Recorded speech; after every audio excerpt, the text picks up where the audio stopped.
Fitzpatrick takes the snap, drops back, lobs it back right corner. Decker! He's got it! Touchdown!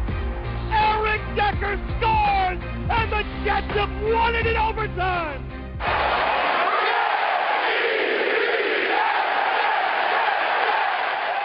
This is the Jet Take with Ben Blessington and Kyle Fahey. Hello, everyone, and welcome to another installment of the Jet Take. I am your host for tonight, Kyle Fahey, and we got a lot to talk about, folks. Last night was the first preseason game for the Jets, and we came out on top, 17-13. A lot of young players shined. A lot of veterans shined, you can say, Quincy Enunwa. A lot of guys lost their job, at least in, my respected opinion. But besides that, we have a very, very special guest host for tonight. And this guy, you may know him from YouTube. He's a really nice guy, just great Jets fan. So my co-host for tonight, nonetheless, Gang Green David, here's your song. Here comes the, y'all don't really want it like, here comes the. How you doing, David? What's up, Kyle? How you been? Wow, that theme song is loud. Now I know how you and Ben feel. Yeah, it's a different perspective when you're on the software and you got your headphones on. It's totally different. Like, it's a whole new game. Like, the callers think it's loud. They have no idea. Yeah, I know. So I'm fired up tonight. Last night the Jets got a preseason win, so it was nice to see a win, and I'm stoked to talk some Jets football with you guys tonight, and I can't wait. It's going to be a great show. Yeah, David, you put it perfectly. I really couldn't put it better any way else. Let's start with, the first team that we had out there. First team defense and first team offense. The Jaguars started off hot, all right? They got the opening kickoff. They drove down, and, Chris Ivory, I believe, got a touchdown. I believe that was the first drive of the game. I know they scored. He did. Yeah. So, that's Chris Ivory. He got his licks in. We got ours. To fast forward, they got up 10-0 on us, all right? And then, yeah, well, when the backups came in, the Jets dominated. I mean, we scored 17 points. David, I'll let you talk in a second. We scored 17 points, and they only scored 3 throughout after that opening drive. It was complete dominance by the Jets, an exception to, the first 5 minutes of the game. And the Jaguars were using their first-team offensive line for the majority of the first half. So we were going our second-string, third-string guys, the young guys, Deron Lee, Jordan Jenkins, their first game ever. I believe they both got sacked. Same with Lorenzo Molden, Leonard Williams. I mean, a lot of guys got sacked last night against their first team, the offensive line. I was very impressed with that. And I was just impressed with the Jets overall, all the young players that stepped up. Like I said, Deron Lee, Lorenzo Molden, Jordan Jenkins, Jalen Marshall, that great kick return, Quincy Enunwa with some clutch catches. But David, what was your take on the game last night? Well, before I go into that, let me just start off by saying the Jets are a second-half team. Because look at last season, they've done a lot regards to the second half, so that's where they really came into the clutch. Now, moving on to the preseason game. When I was there last night, I was at the game last night, so if you Jet fans might have saw me, I'll get into that a little later. But I saw Dean Milner covering Allen Robinson. So that really kind of proved a little bit, and there was kind of a lot of mismatches too, as well as the Jaguars were taking advantage of. It was basically, it was our second stringers against their starters. So really the Jaguars, of course, I knew they were going to have that advantage, but I knew the Jets were going to pull away, especially with that Jalen Marshall 84-yard return. I expected him to do that, really, because as soon as he caught that kick, I knew he was going to go off for the races. I really did. Yeah, I mean, we've heard a lot about Jalen Marshall coming out of camp, making explosive plays in the kick return and punt return, making good catches, and we saw him showcase that last night. And, you were at the game, so you got the first game experience. There were some other Jets fans saying, Kyle saying that this dude isn't explosive or fast. David, would you consider Jalen Marshall explosive and fast? I would, definitely. The kid's got lots of talent. He's got lots of athleticism. Brant Boyer, our special teams coach, is doing a great job with this team. Oh, yeah, you get what I mean. Yeah, absolutely. And, no shade meant to Kyle there. We just had, like, a little argument or disagreement over that last week. And, I just loved when he did that. But going on to some other young players, and we will get to the callers as soon as we can. We just got a lot to talk about. We'd like to address all these topics. Other young players that really stood out last night. Deron Lee. I was very impressed by Deron Lee. You get into that, like, second quarter, and he was, like, basically still in there with all the other second stringers going against the Jaguars' first-string offensive line. The Jaguars wanted to win that game. They were really, really wanting to win that preseason game. And, they always do good in the preseason, or, like, compared to the regular season, they always do good in the preseason. So the young players really stepped up and helped us there. And another young player who I think did a decent job, and I was a little critical of, at least in the first couple minutes of the game, and I will apologize to him personally, Dee Milner. You did pretty decent, man. I went off on Twitter when you obviously didn't know the coverage. And, you haven't played football in like a year and a half. I get it. The coverage is unexcusable. Not knowing who's behind you. He thought he had help. That's a rookie mistake. All right? But he made up for it a little bit on some other plays, good tackles. And honestly, he's going against a top 10 receiver, and he's not a top 50 corner in the game. I mean, what else are you going to expect? So, Dee Milner, I'm sorry I was a little rough on you, but you did a pretty decent job. What do you think, David? I actually did expect Dee Milner to do quite well, but he was coming off the rust from 2014, and he was covering what he was called the top 5 receiver. He had really good coverage on Allen Robinson for where he was at. It's just Allen Robinson made some plays. Now, regards to Darren Lee, I have posted on Twitter that I think he should start over Aaron Henderson, and I'll get into that a little later. But Darren Lee also really impressed me, and this is one of the things he has over Aaron Henderson. He's great off the rush, he's fast, he's athletic, and I think he could be a great matchup against tight ends and as well as running backs too.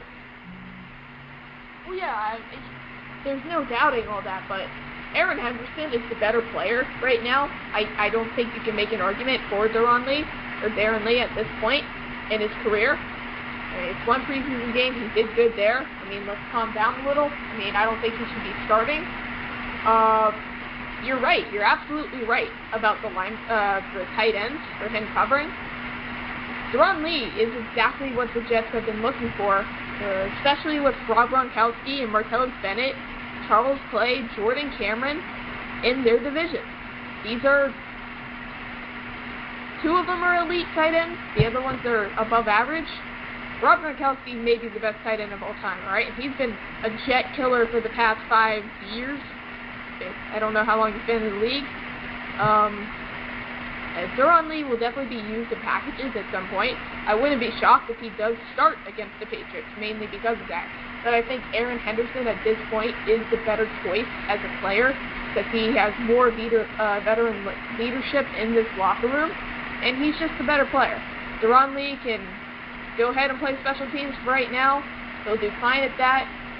He'll do fine at covering, fast running backs and fast linebackers. I get your point. It's just right now, it's too quick for Darren Lee. I mean, you got to remember, this is the NFL. This isn't college football anymore.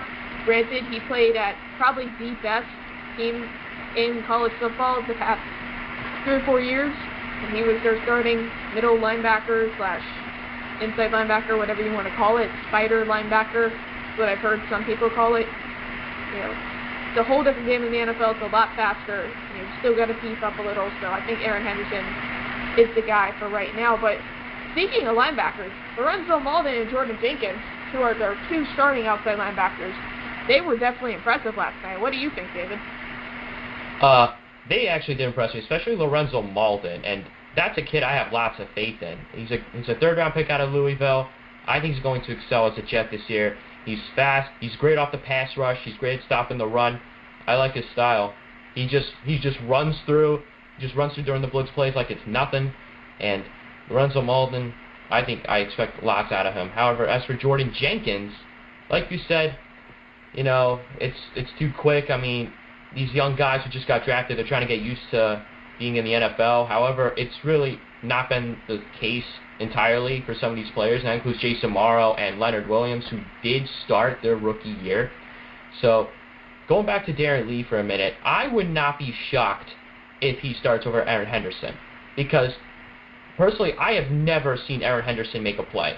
I've looked it up on YouTube. There have been no I'm sorry. I just have seen. I've seen no highlights of him whatsoever. I have not. You don't have to have highlights to know you're a playmaker. He was awarded our starting linebacker position last year over Demario Davis. He straight up beat out Demario Davis mid-season.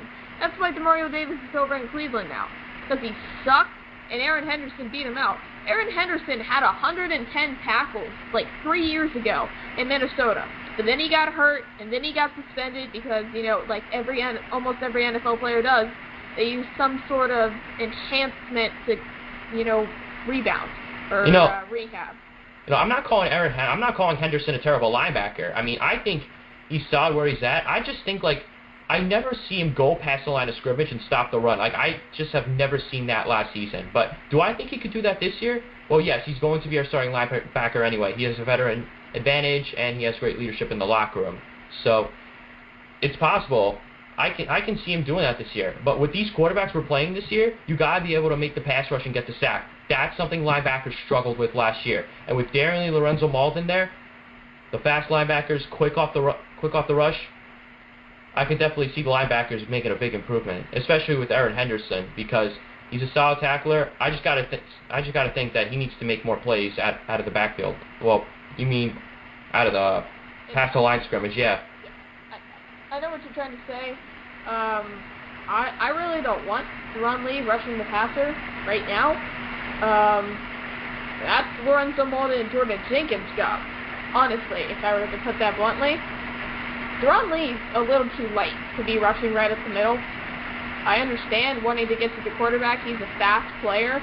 A lot of people thought he was an outside linebacker coming out of the college. Including myself. Those, safety / middle linebacker hybrids like Deion Buchanan. Exactly what Todd Bowles likes in a player. Over in Arizona. Deion Buchanan. The reference I just made? Todd Bowles made him. He's a good player now. Alright? He makes up a big part of that defense over there. I mean, let's not underestimate the talent that Deron Lee has. I think Todd Bowles knows what he's doing, and I'll trust any move he makes on the defensive side. Now, offensively, that's up to Chan Gailey. I still think Quincy Enunwa should be our tight end, but, that's a different topic. And, David, I think we're going to go ahead and go on to our first caller of the night, and this is going to be Tyler. Tyler, what's going on, man?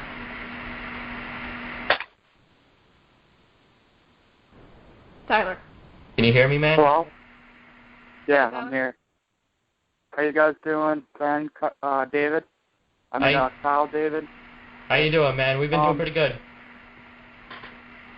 Yeah, I got a curious question for you guys.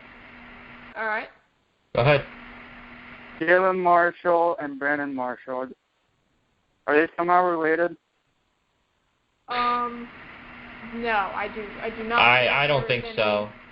Direct relation there. I mean, I can get Ancestry.com on the phone for you, but my guess would be no. Yeah, and plus Marshall. Yeah, sorry, Kyle, go ahead. If they were, I think the media would have found that out by now, and they would have made a big deal out of that. I think they just share the last name. It would make sense, though, two very talented players who play wide receiver and have the same last name, Marshall. I mean, things happen. Yeah, and plus Marshall is a common last name, so I don't think they'd be related whatsoever. Tyler. Yep. Do you have any questions for us, or do you want us to just go ahead and fire the questions at you? Fire away, bro. Okay. Did you watch the preseason game last night? Yeah, Dee Milner stank it up, man. Well, on some plays, yes, he did, but I think on other plays he did really good coverage, just going against one of the most elite receivers in the game today. So, yeah, he definitely messed up on that one deep play. You also got to remember, that was a penalty. You know, there was a flag on the play. It was a free play for the Jaguars.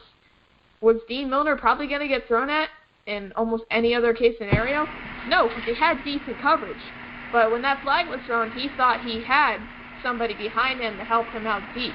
He didn't. You know, that's his fault. He didn't know the play. He didn't know the coverage or whatever you want to call it on defense. He just didn't know it. He made a mistake. He's gotten past it. He made some good plays after that. But I wouldn't say he stunk it up. And, you know, I overreacted on Twitter at first. I'll admit that. But he definitely made up for it. But we're just going to go ahead and fire some questions at you now. Do you think Jalen Marshall will make this team over guys like Jeremy Ross and Kyle Williams?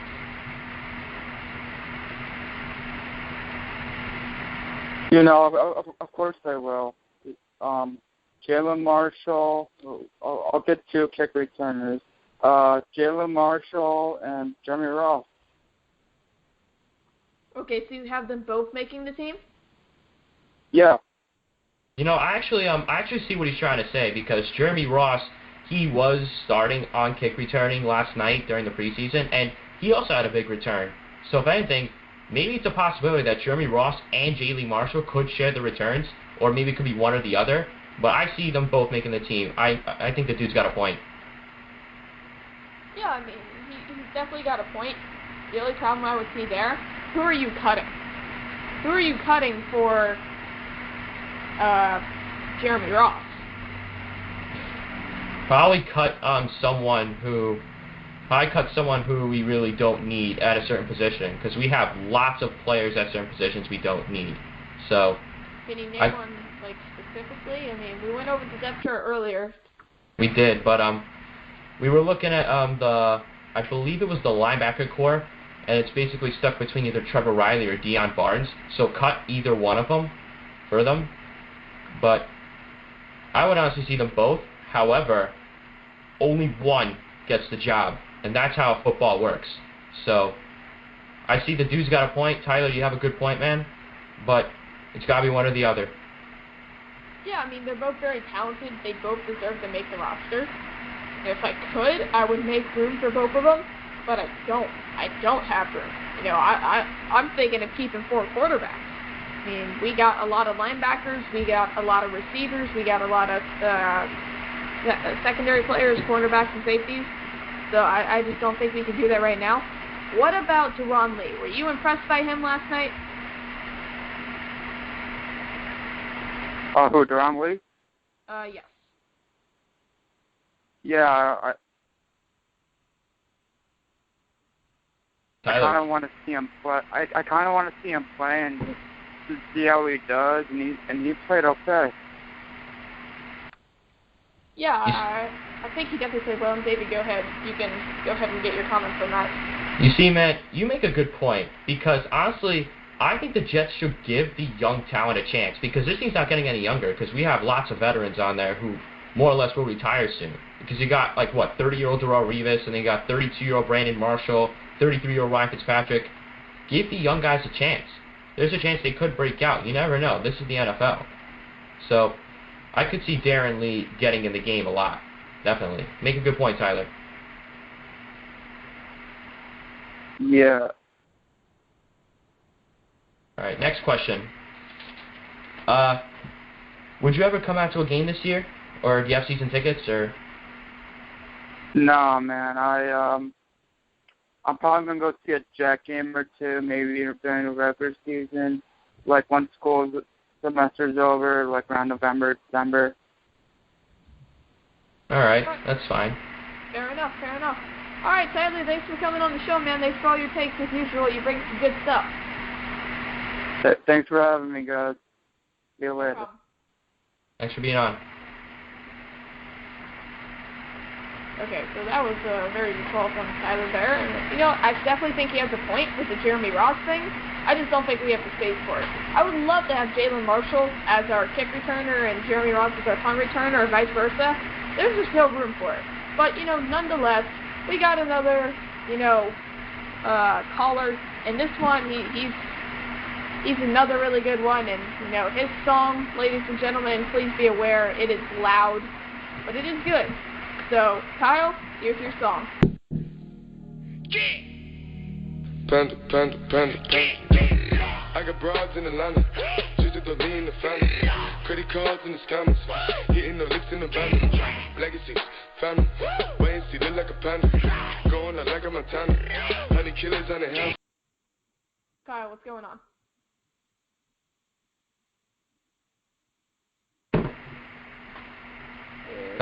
Kyle. Oh no, I hope he isn't texting and driving again or calling and driving. Like it's this guy.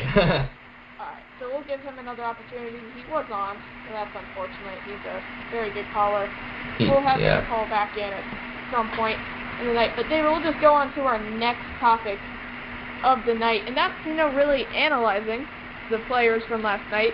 And we're going to play a little game, and I explained this to you earlier, but we'll explain it to, all the people who are listening right now.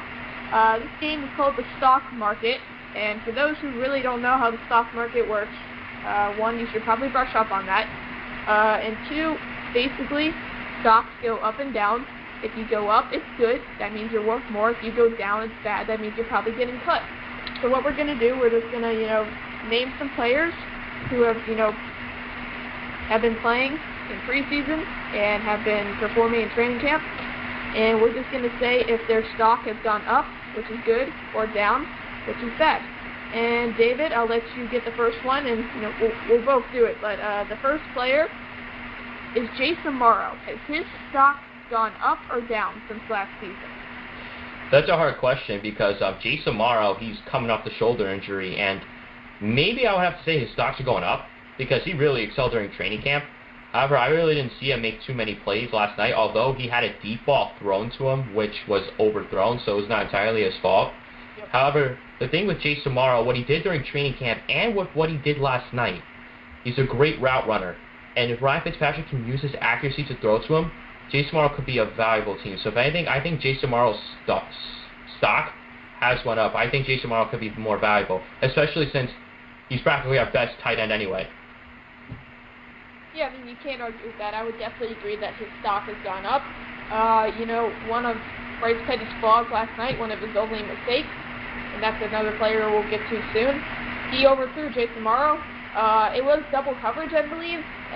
I definitely saw the safety coming up on top, so I think he was just trying to lead Morrow a little deeper to make it less interceptable, and I get that. It didn't look that way on TV. I know Edward Grolick, I probably just murdered his name. I'm sorry about that. He's the guy that does all the great, play reviews on Twitter. I'm sure he'll see that, and I'm sure he can verify that for us. I don't know if he's a fan of the Jet take. He should be if he isn't. But Jason Morrow really didn't make any plays last night. Don't even know if he had a catch, honestly. There was one point where he was in the back of the end zone, wide open. It was just a great play by the corner, I believe. It was, yeah. So, I would definitely have to say Jason Morrow's stock has gone up. The next player we were going to go to, Ross the Miss Martin. His stock gone up or down? Down, definitely. I mean, yeah. What did he do? Did he go for 1 for 3? Yeah. 1 for 3 last night? Yeah. 1 for 3. That's not good off a kicker. And plus, you're going up against a veteran who's coming off the quad injury. So that performance was unbelievable. We could have sealed the game against the Jaguars in the third quarter if he would have made those kicks. If he would have gotten the points for the Jets, it would have been sealed already. But 1 for 3, that's really not productive for a kicker. Especially when you're going up against a veteran like Nick Folk, who knows the situations very, very well. And that includes, you kick this field goal, you win the game. Or you kick this, you tie the game. So, Ross Martin, stock went down. If anything, he's probably going to get cut. Yeah, I gotta agree with you. Everybody knows I was the biggest Ross Martin supporter. I loved him coming out of college. You were. Accurate kicker. I said it last Tuesday on Let's Talk Jets, that the way he's going to beat out Nick Folk, if he does, is consistency. And he did not show consistency last night. Missed 2 field goals, got 6 points off the board. Sometimes that's the difference between the playoffs and no playoffs. I mean, unfortunately that's how it is. Ross Martin made me look like a fool, man. Come on. I was your #1 cheerleader. You do this to me? You said he had the equal talent of Nick Folk. He has a way better leg than Nick Folk, first of all. I don't know how he missed that, 54-yarder last night. I think it was just because he was so nervous. His first time. I've seen him make a 70-yard field goal. I've seen him do it. He did it in training camp, I believe. Once or twice. So he has quite the leg. He's the better kickoff kicker. Nick Folk is good at field goals and extra points, but honestly, on kickoffs, which are kind of non-existent today, so this is kind of like a terrible argument, but Nick Folk isn't that great of a kickoff kicker. Ross Martin would be way better just because he has stronger legs. But, he did not show consistency, and he did not earn the job last night, and honestly, he's going to be cut by Monday. He will be cut. Waste of a roster spot. There are guys who much rather have them on this roster competing for a job right now. So, Ross Martin, goodbye. Going on to the next player, Dexter the Turtle McDougal. And I'll start this one. I think his stock, I'm going to take the coward's way out here. I think his stock has stayed the same, and this is why. He was doing well in practice, and, then he breaks his finger in the middle of practice and pops it right back in, which, for one, is stupid. Should never do that. Let the doctors handle this. I believe he popped in himself. That's at least what the report said. Don't know if that's necessarily true. If he did do that, absolutely stupid. Please don't do that, kids. Don't do that at home. He was doing good, then he got hurt. He missed the game last night, didn't make any plays, didn't show up. So, he's improved, he's just not healthy. So I think his stock has got to stay the same. David, what do you think? I think Dexter McDougal's stock has went up because, like you said, he has really been explosive during practice. And so, his stock has went up during training camp. However, I think it is staying at that level right now because I didn't see him play last night because of his little injuries, so to speak. But Dexter McDougal, he is a very productive special teams guy, and I could definitely see him going up against Burris for a spot on the roster, maybe for, I believe, the number 4 spot, corner number 4 spot, or the dime spot. But I could say McDougal's stock has went up by a little bit. Yeah, you could definitely make that argument. I mean, the only reason I'm arguing is that he's just not healthy, which seems to be, his career problem. All right, last player for this, this portion of the segment. We will touch on it later on. Bryce Petty.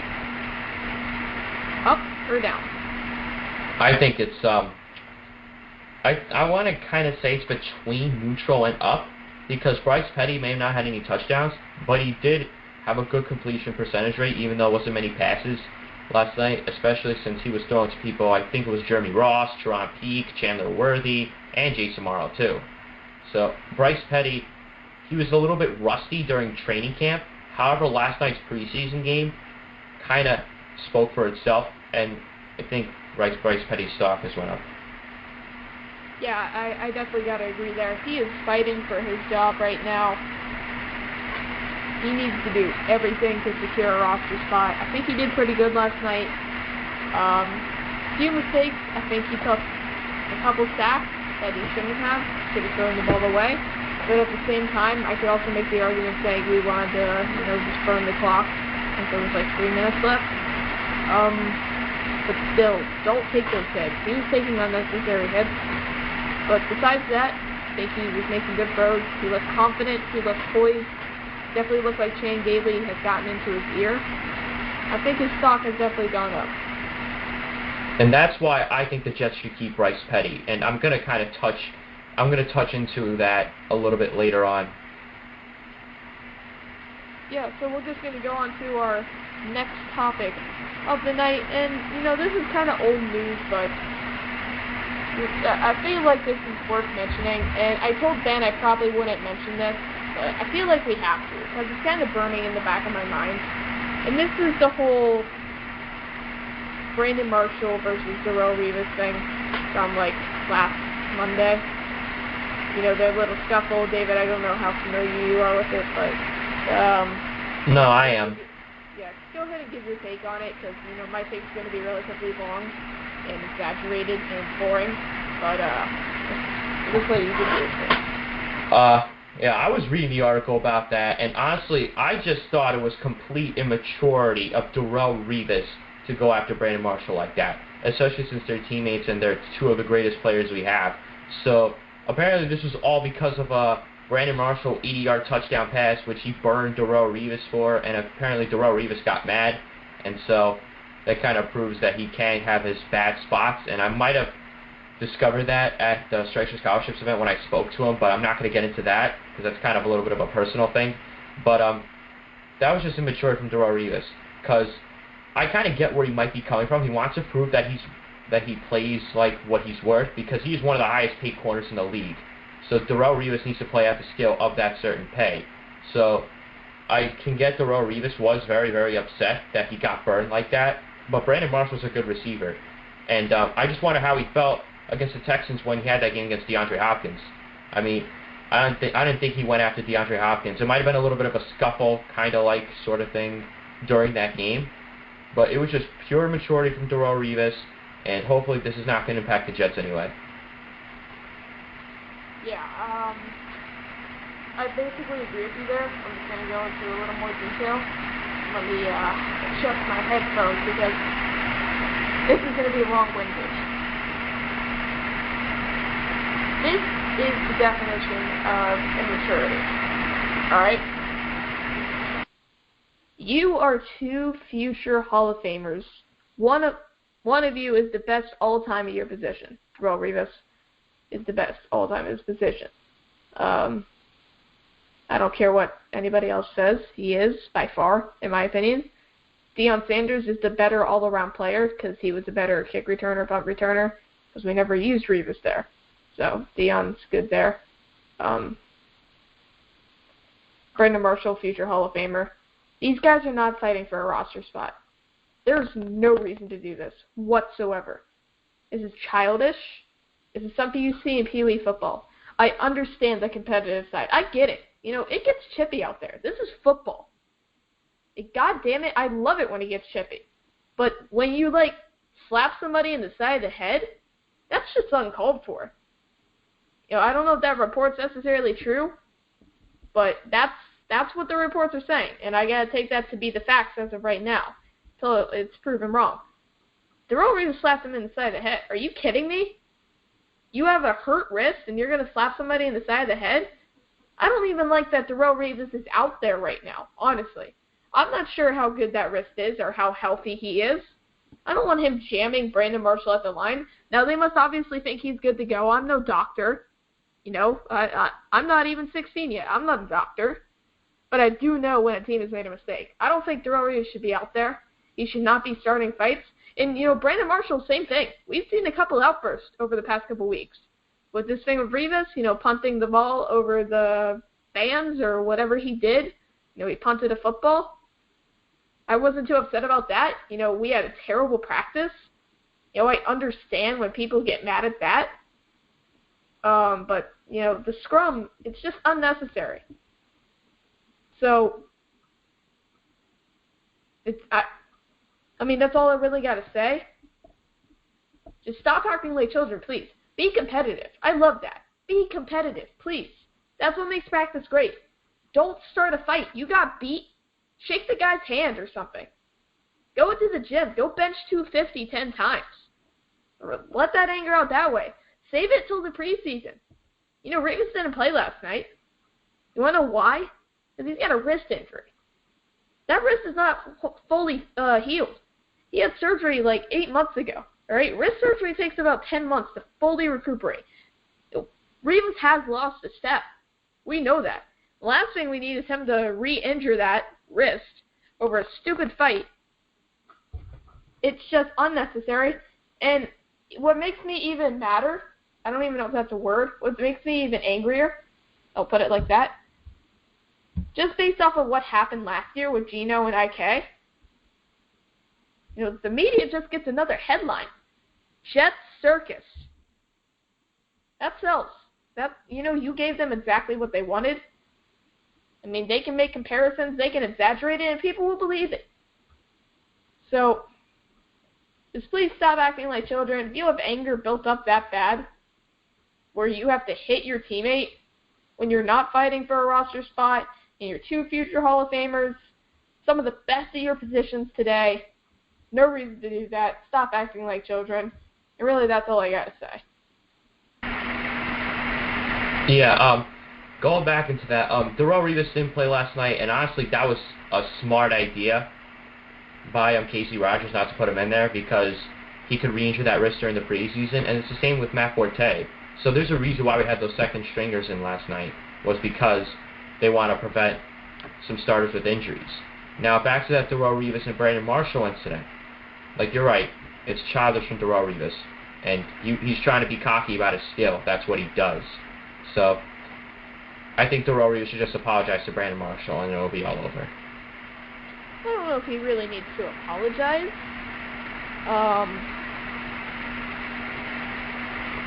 But, they're friends, alright? Friends get in fights. It just doesn't need to happen. It doesn't. You are professionals. Revis is making $17 million a year, and Brandon Marshall's making I don't know, I think $13 million, something like that. I know they're in between. So, act like professionals, don't be children. Release your anger against other teams and not ours. Don't need anybody to get hurt, and we don't need any headlines. So I think that's how we're going to end that little discussion. I mean, any other points you would like to bring up there, David, before we go on to the next thing? No. Other than that, just pure maturity, and that's it. We just got to see what happens next. Yeah, alright. How about we do a little Jets trivia? I mean, this is a Friday night. Besides the preseason game, which we basically covered, we don't have really a lot to talk about, honestly. We have a couple callers on hold, but they kind of got here. And I feel like doing some Jets trivia with you, David. So do you feel like doing that? No. No? Oh, no. You don't want to do it? No. Not really the Jets trivia type. We're going to do it anyway. Really, Kyle? Yeah, it's not that hard, David. Go ahead. Okay. Just getting it set up right here. I'm pretty sure me and Ben used to do these all the time, just like over Skype or FaceTime, whatever the kids use nowadays. It isn't that hard if I remember correctly. Alright, here's your first question. This one's pretty easy. David, are you ready? Let's do it. Alright. What was the name of the New York Jets prior to becoming the Jets? Was it the Titans? That is correct. Alright, here's the second one. And these do have multiple choice, so if you need the multiple choice, just tell me. Who was the first Jets head coach? Multiple choice, go. Herm Edwards, Lou Holtz, Weed Eubank, or Joe Namath? I want to say Eubank, C. Yeah, Weed Eubank. That is correct. Okay. Joe Namath played for what university? Alabama, I want to say, correct? That is correct. So you're doing good, 3 for 3. Which of the listed coaches has not been a head coach for the Jets? Alright, I'm just going to give you the choices here.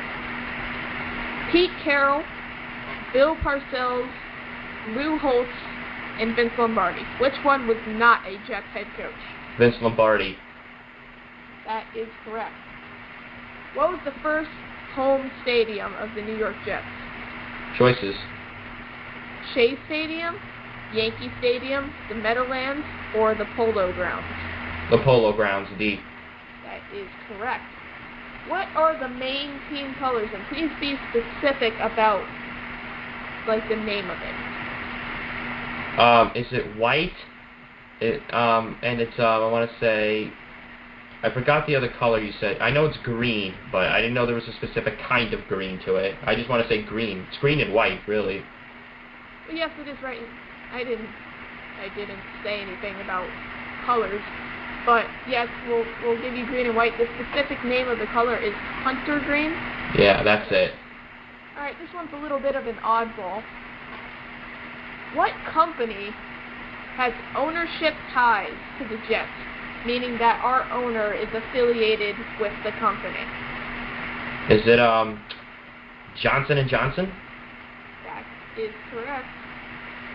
How many Super Bowl championships did the Jets win in the 1980s? 0. Sure. Yeah, they've only won 1, and that makes me cry. Sure? Yes. You're triple sure. I am 500 times sure. Alright, good, that is correct. Which university did Chad Pennington attend? Marshall University. Correct. Wow, you know your facts. Alright, this one's kind of a sad one. Which Jets player suffered a life-threatening, career-ending injury? Choices. Brian Washington, Dennis Byrd, Al Toon, Browning Nagel. I want to say Browning Nagel. That's just a guess. Ooh. Are you sure? Yeah. Oh, well. Are you triple sure? Yes. The final results are in. David, you are not the father. Oh, wait. Wrong show. Alright, you got 90%. You got the last one wrong. It was Dennis Byrd. I knew it. I was stuck between those two. Yeah. Alright, so you got a 90%. That's really good. I mean, that's an A, David. Good job. Yay. Alright, so now that we're done with our trivia, maybe we'll do it with some other callers. We'll go ahead and bring on, this caller. Ooh, this is a good caller, ladies and gentlemen. I just gotta see if I have his theme music. Oh, I don't know what his theme music is. Ooh, Ben's gonna be mad at me. This isn't good. You know what? I will play this song for him. You can't touch this.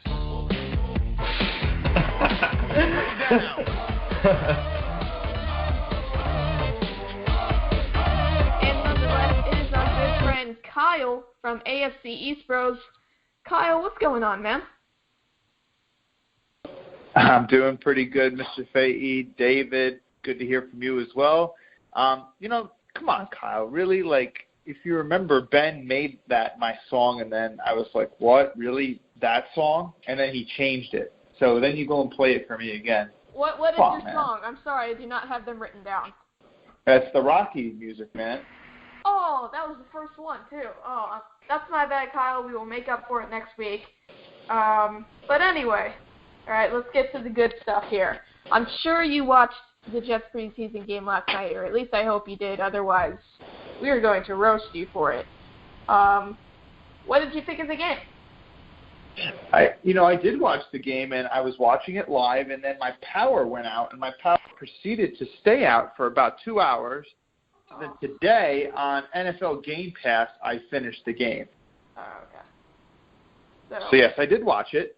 The thing that stood out to me most is how dominant Leonard Williams was on that first drive. Now, you have to understand, he was playing over the center a lot. So he was playing a lot of, zero technique, and I guess you could say even some two technique, and a lot of interior pass rush. And I get it, it's a backup center, but he was just completely dominant. And there was times when they were trying to double him, and he was just shedding those double teams, didn't get moved back at all. He was really dominant. And it just gets me thinking, and I've said this on my show last week, when you think about Leonard Williams and where he was as a rookie last year, he was really, really good.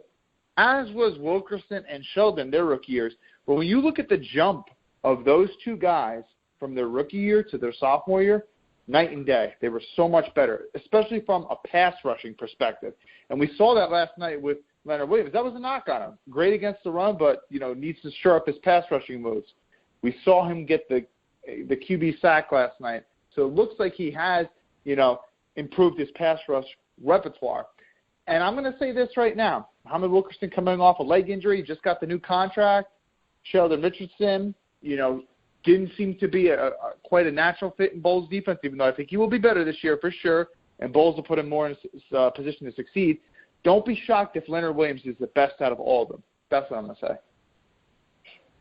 Well, that is definitely a bold statement there. And, David, what is your take on that? Do you think that Leonard Williams could be our best defensive lineman? Before I go into that, I kind of made a stupid statement regarding Leonard Williams, saying that I didn't think he played as well as we thought he would last year. So I want to apologize to Leonard Williams for saying that, and as well as for all the Jet fans who did have faith in him, because he was the number one overall prospect in the draft. So I thought he could have played a little bit better, but he did make solid plays, and he's a solid defensive lineman. Especially, he played really well for his rookie year. Although I didn't see him break out like in his first year. I might have had my expectations too high for him. So, however, now I can't say Leonard Williams could be our best defensive lineman this year. However, I will be shocked if he is. So, Kyle, you make a good point. It's always great talking to you, bro. But I won't be shocked if he's going to be the best defensive lineman. However, I will think Leonard Williams is going to have a monster year this year. Yeah, I think there's no denying that he definitely will improve. And honestly, you look at this defensive line, we are set to have Muhammad Wilkerson, Steve McClendon, and Sheldon Richardson starting day one. Well, actually, Sheldon Richardson will be suspended day one, so it will be Leonard Williams starting at the other, end/defensive tackle, whatever you want to call it, or depending on what Bowles is just particularly wanting to run. Wilkerson, elite, probably number 2 in the league in all defensive ends. Steve McClendon as a nose tackle, I consider him elite. I got him at number 3. Slowly, Snacks Harrison. And, I'll throw in Aaron Donald. I think Snacks Harrison just, run is better, but Aaron Donald as a pass rusher is better. But really, at the nose tackle position, it's kind of just like run stuffing. Those guys could flip-flop. And then I got Steve McClendon. So I think we got 2 elite players right there. And then when Sheldon Richardson, he's elite when he's not suspended or hurt. And, Leonard Williams is above average. This is just defensive line. It's probably the best in the league. You could probably make a case for the Rams, but I think the Jets definitely have them. So I think it would be a shock for me if he does, but Leonard Williams definitely could be. All right, moving on to the young players from last night's game. Who was the young player that stood out the most to you, Kyle? Well, 2 obvious names is Jalen Marshall, who, Kyle, when I was co-hosting with you 2 weeks ago, I was very critical of him. Yep. And one of the big reasons I've been critical of him recently is because we all know that if he's going to carve out a niche for himself in this team, it's going to be returning punts and kicks. And if you look at Jeremy Curley, one thing Jeremy Curley's been good at is at least just catching and securing the ball. He never gave you anything in the return game, but you could rely on him not to fumble the ball and give the opposing team the ball in the red zone. Now, Jalen Marshall, I went to a couple practices, and in those couple practices, fumbled a couple punts. And from other people that were there on other days, which I was not present, he was also fumbling punts on those days. So to me, if you can't do that, that's a big problem. What good are you with the ball in your hand if you can't catch it first? But last night, we saw not only did he catch everything that came his way in terms of punt and kick returns, but then when he had the ball in his hand, he made some moves. And obviously he got some nice blocks to shore him up. But I think he's really making a role for himself in this team, and it seems like he's going to assume the return duties just because of the fact that he's also got the receiving upside, to which I don't think Jeremy Ross has. And then Jerome Peak was good as well. It was a nice catch in the end zone. Managed to drag both feet, which is, sometimes for a rookie, being that in college they only got to get 1 foot down, he managed to get both feet down. And if you watch the telecast, they questioned it at first whether or not he got both feet down. So the fact that he was able to catch that right at the edge of the end zone, get both feet down, was pretty impressive. Kyle, I got to agree with you there. Thanks for calling in, though. I love speaking to you. I love your podcast. So you've made a great point on the special team side. I definitely think it's going to improve, especially with Brant Boyer, who is a bold coach who really wants his players to be hardworking. So like I've said earlier, I think the special teams is going to be great, much better than last year, since last year our special teams wasn't even that good at all, except like 1 punt return. So I expect at least maybe 1 or 2, or if not, 3 touchdowns out of the special teams this year. Because put the young talent in the special teams, or maybe Jeremy Ross, the special teams has definitely improved. So Kyle, you make a good point there, dude. Yeah, he absolutely does. Jalen Marshall, we've gone back and forth, him, Kyle, us personally, the two Kyles. We always have great little debates. I think he showed his speed and explosiveness last night pretty well, Kyle, if you know what I'm saying. But another guy who I thought did really well last night was Quincy Enunwa. I think Quincy Enunwa showed that he belongs on this team, and he is a legitimate threat now in the NFL. Teams are going to have to scheme for him now, especially with Ryan Fitzpatrick getting comfortable. Like last year, he had that 4-game suspension, I believe, at the beginning of the year. I think he missed the first 4 games. He came back from that. He started off a bit slow. Then we started getting into, the Dallas game, the Patriots game, other games along there. He started making plays, and now he seems really comfortable in this offense. Do you think Quincy Enunwa can be our legit number 3 wide receiver and possibly our number 2 tight end? Yeah, I definitely think you're going to see Quincy playing less H-back this year, and you're going to start to see him play more split end because he's got the body size to do it. You could even throw him in the slot every now and then, although I would see more Brandon Marshall in the slot or Eric Decker, obviously, than him. But you're definitely going to see him at wide out more this year. And I would say even the majority of the reps that he's on the field, he's going to be a wide out because now you have Amaro. You can throw Amaro in that H-back role. Granted, he's not the same blocker that Enunwa is. But the fact of the matter is this. Yes, Quincy can block, but you want to utilize his receiving skills. And no one ever really questioned the guy's athleticism coming out of college. He was 6'2", a solid 220. He's not just 225. This dude is a chiseled 225. If you see him in person, you look at his arms, the dude is huge. He's huge. So no one ever questioned, his ability in terms from an athletic standpoint. It was just he didn't run a full route tree in college. He didn't run all the routes. He came from a program that ran the ball a lot with Amir Abdullah. Yep. So that was more so what you were questioning. And the biggest knock on him last year was, well, can he catch the football? He was constantly double catching the football, never really looked secure. And when you double catch the football, you make yourself prone to getting the ball jarred loose by a hit. And then if the ball gets jarred loose, then it could be up for grabs and the defensive back could pick it off.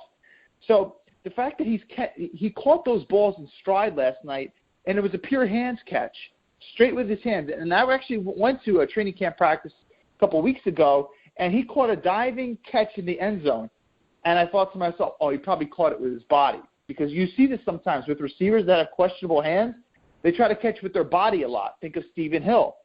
But because we actually, Joe and I, we recorded the play. When we looked at the replay, he caught it diving to the ground, straight hands catch. There's no doubt that Quincy Enunwa has improved his hands this year. That was his biggest flaw as a receiver last year. So I definitely think that because he's gaining Chan Gailey's trust and the quarterback's trust, you will definitely see him more in the receiving game, and he is a legitimate, I would say, number 3 option. Yeah. Sorry, Kyle, go ahead. No, you go ahead. All right. I personally would love to see Quincy Enunwa at the number 3 receiver. I don't see him as a tight end because he's a great blocker, but I just don't see him. He's not big enough because at the tight end spot you have to block against linebackers and defensive linemen at times. So I honestly don't think he's big enough to play tight end. His number 3 receiver spot is where it's at, okay? He's getting a lot more explosive. He can catch balls in stride. And so I expect him to have at least a touchdown because he hasn't had his first touchdown yet. So I expect him to have a game-changing year this year. And he is one of the players I expect to break out on offense this year. Now, I met Quincy Nunwa at the first Strikes for Scholarships I went to. And I told him straight to his face that his time is coming. And boy, was I right. So, Kyle, let me ask you this, man. What would you rate the quarterbacks who played last night on a scale of 1 to 10? You said the cornerbacks or the quarterback? Quarterback. I mean, it's always hard because in preseason, like, you're not running your entire schemes.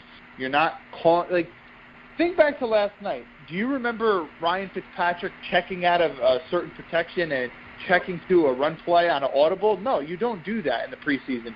It's more about you want to see you go into a preseason game, you want to run certain plays because you want to see how effective they are at working. So you don't audible out of it based on what the defense is in. So it's kind of hard to judge a quarterback in that light. But I'll say this. You look at Fitzpatrick, there was one play, and I'm trying to think of specifically what it was. It could have been intercepted. But then you look on the plays to Nunwa, he hit him in stride, and he made a couple nice throws, but there was one questionable throw. One thing about Geno, Fitz, what would I give him? I don't know, maybe a 7.5, I guess. In terms of Geno Smith, one thing that stood out to me, and I tweeted this out earlier, is you notice how he was taking his stance pre-snap. He had his feet parallel to one another, whereas in the past couple of years, he would have his right foot forward. And if you notice, Fitz also keeps his feet parallel. So maybe Geno Smith working with Kevin Patullo or Chan Gailey in the offseason decided, you know what, maybe my mechanics are better if I keep my feet parallel. And it's more of a natural step back. I don't know. It's just food for thought. But honestly, I saw more bad from good than Geno. Obviously, you love the throw to Jerome Peak. That was an NFL-type throw. But if you look at even a couple of his completions or a couple of the drops, you can't blame some of those drops on a Jalen Marshall. You're throwing the ball behind the guy. So if you look at a lot of his early passes, they were more bad than good. So I was a little disappointed in him, to be honest. So I'd give him maybe a 6 or a 5.5. And I didn't really see anything good from Bryce Petty, to be honest. So I'd have to give him a 6 as well. But, again, it's preseason, and it's a little hard to give players grades. No, on the contrary there, David, I know you probably want to touch on this, but Bryce Petty, I thought he did a pretty decent job. Exception to that, the slew of Jason Morrow throws, those 2 throws. One where he kind of overthrew him. There was a safety coming over the top, and I really think he overthrew that because he questioned it. He didn't know if that ball was going to be intercepted. I think, last second, he kind of just put the gas on it. It was either going to be, a really great catch or it was just going to go out of bounds. So I don't really hold that against him. But, in the end zone, he had a Morrow open. If he would have thrown it a little earlier, that's just something that comes with practice. Timing. This is really his first game this year and, the past year and a half since his last preseason game. So, he was shaking the rust off, too. We saw that from all the quarterbacks to begin with. But I think Bryce Petty did a good job of coming in, managing the game, hitting his receivers. I can't think of a particular play where I was just like, man, what are you doing there, Bryce? I mean, there were a couple of plays where I think he took a sack that he shouldn't have, but at that time we were also trying to run down the clock. So I think that's probably better than just throwing it out of bounds and wasting it down and only wasting 7 seconds when you can waste another 30, getting up and then the play clock resets and then you call the play. So I think he did good overall. I think he definitely did what the Jets wanted him to do. I would probably give him an 8, honestly, just coming in. I know he's going against easier talent, but I think just coming in, controlling the game, hitting his receivers, making good plays, not turning it over. That was big from all the quarterbacks. I was very happy about that. Just good, solid night for most of the quarterbacks. Geno started off really bad, made up for it with that touchdown pass. So I think the quarterbacks did decent. But what about the defensive linemen.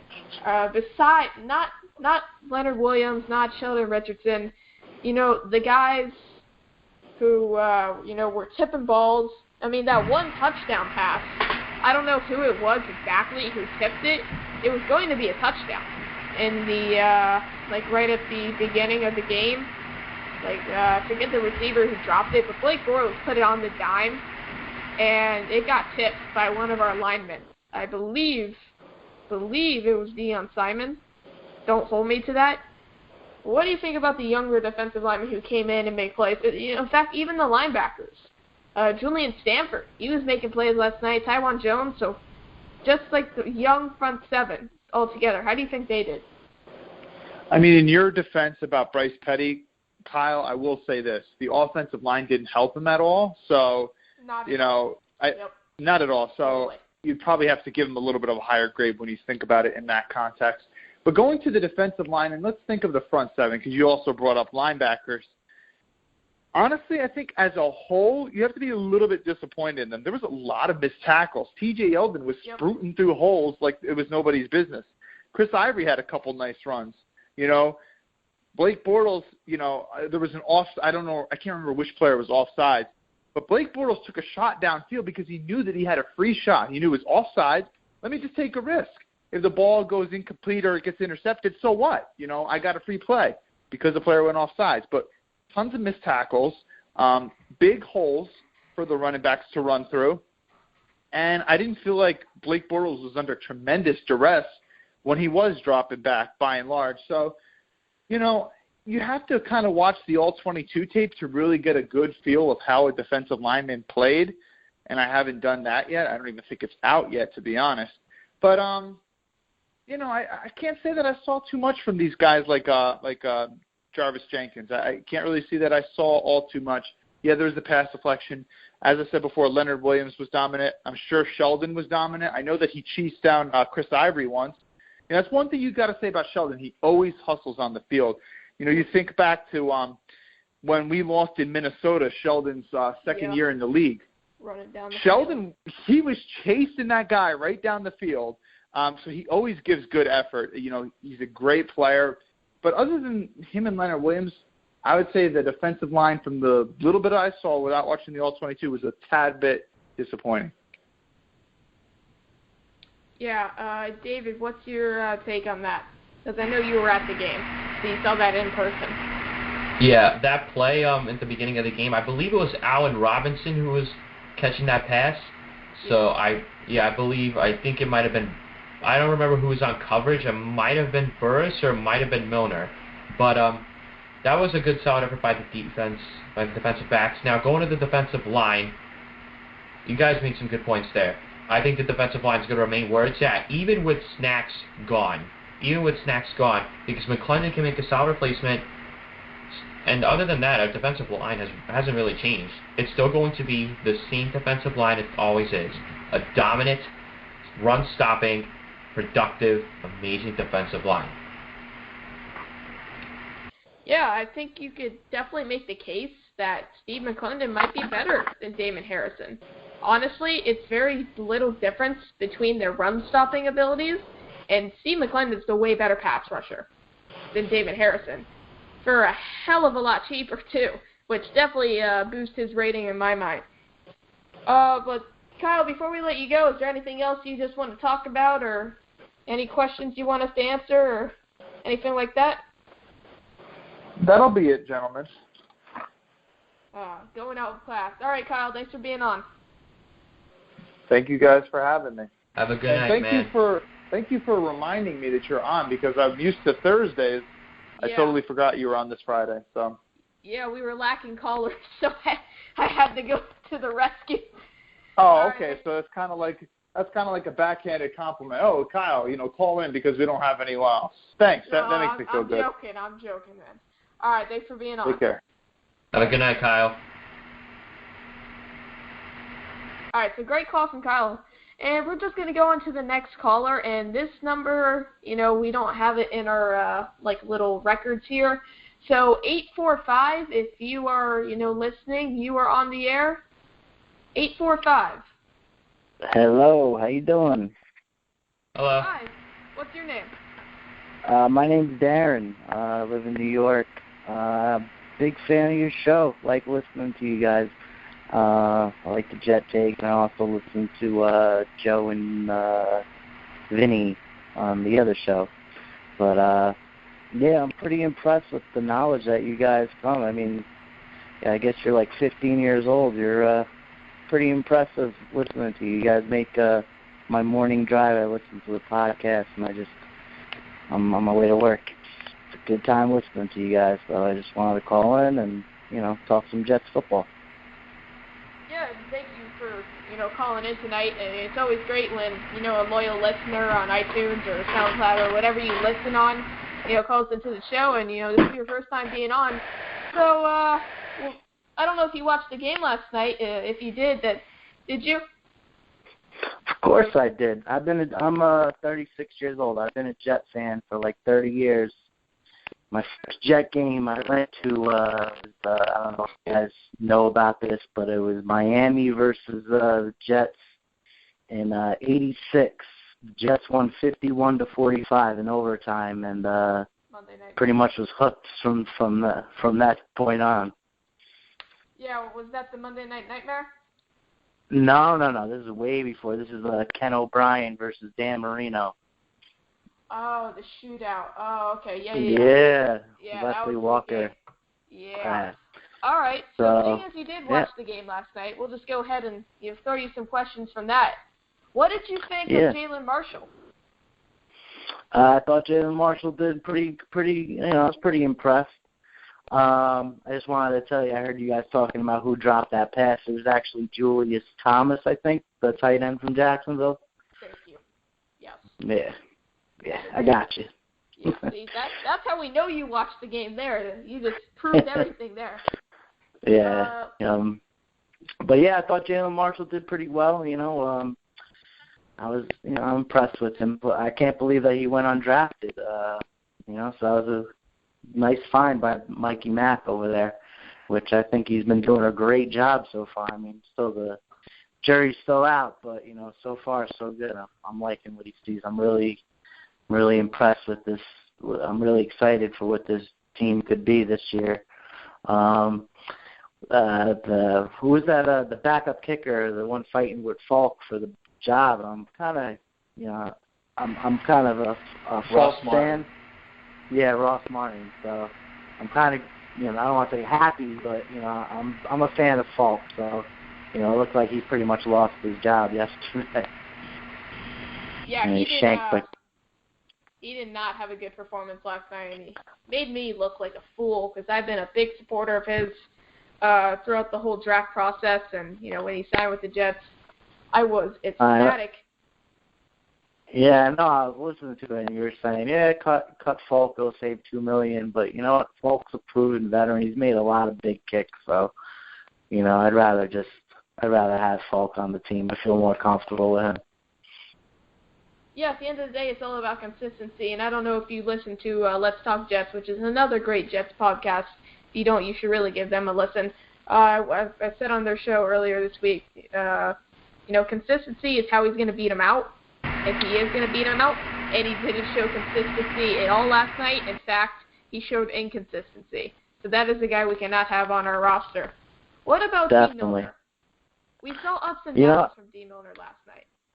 I thought Milner played pretty good. I know that, they threw at him twice, but, not twice. They threw at him a couple of times, but the two times where, that offsides where the play action, it was a free play. I mean, he was in good position. Like, I can't really say, he wasn't in good position. He was there. It's just, it's just another guy making a play. And, a couple of balls that were caught on his way. It looked like he was in good position to make a play on the ball. So, I kind of like what I see with him. Hopefully he pans out and he's worth that 9th overall pick in 2013. Yeah, David, do you have any questions for Darren? Well, first of all, Darren, I want to thank you for calling in, dude. You got some great knowledge as well. So before I ask you this question, I just want everybody to know, if some people know already, I am a very, very hopeful Jet fan because there are too many Jet fans that are being very negative. Kyle. Yeah, that's right. So you know what? I'm going to say this once again.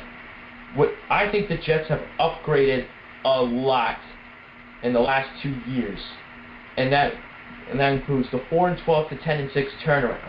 Now, you go into this year with a tougher schedule that the Jets have the talent to go up against and possibly beat.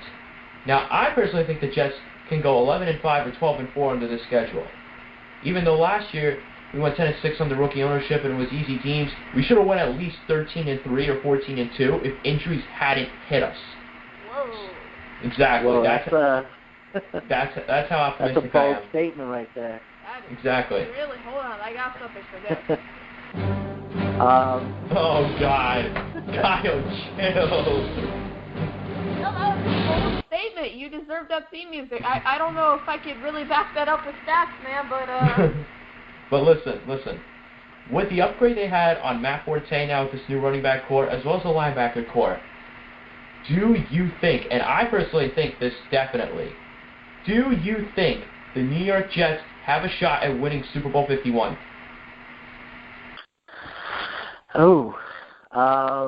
Well, like I said, I've been a Jet fan for like 30 years, so I've seen a lot of painful seasons.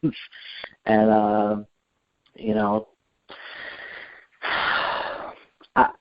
I'll say this. Do they have a shot? Of course they have a shot. Depending on how, if they can stay healthy and, they continue to gel and the defense is what everyone thinks they're going to be, yeah, I think they have a shot. Unfortunately, and I know Brady's suspended for 4 games, Brady and Belichick rule that division. And because of that, what's going to happen is even if we do make the playoffs, we're probably not going to win that division, which means we're going to make the playoffs as a 5 or a 6 seed, which means we're going to have to go on the road and be road warriors, and we're going to have to win 3 road games to get there. Can we do it? Yeah, I think we can do it, but if I was to put my money on it, I would say probably not. All right. But, I mean, that's all right. A dose of reality from Darren. I can already tell we are going to be really good friends, Darren. Never let David bully you into his, What? No, he's not bullying. Just, we need some sort of positive Jet fans out there, just to get our juices flowing that, maybe one day in our lifetime it will happen for us. But if I'm just, speaking from the heart, I don't see it happening for us this year, but I do see us being really competitive. I mean, the Jets, this is the Jets story throughout the history of me being a Jet fan. They play up to their competition, down to their competition. So I think, in a way, it's a good thing that they start off with these tough teams. Was it 6 out of 7 teams made the playoffs last year? Yep. Something like that. So I think it's good for us. If we can come out of the gate 4-2, or 3-3, 4-3, something like that, the schedule does ease up a little bit, so maybe we can, grab some wins. But the one thing I hate about looking at the schedule, I mean, everyone does it, and we all say, okay, this is a win, that's a loss, that's a win. You never know. You know what I mean? You truly never know. Last year when I'm looking at the schedule, I'm like, oh, man, we got to play Dallas at the end of the year. That's a loss, But I'm thinking that they got Tony Romo and everyone in there. So you never know what's going to happen with injuries and suspensions and, all of that stuff. But, yeah.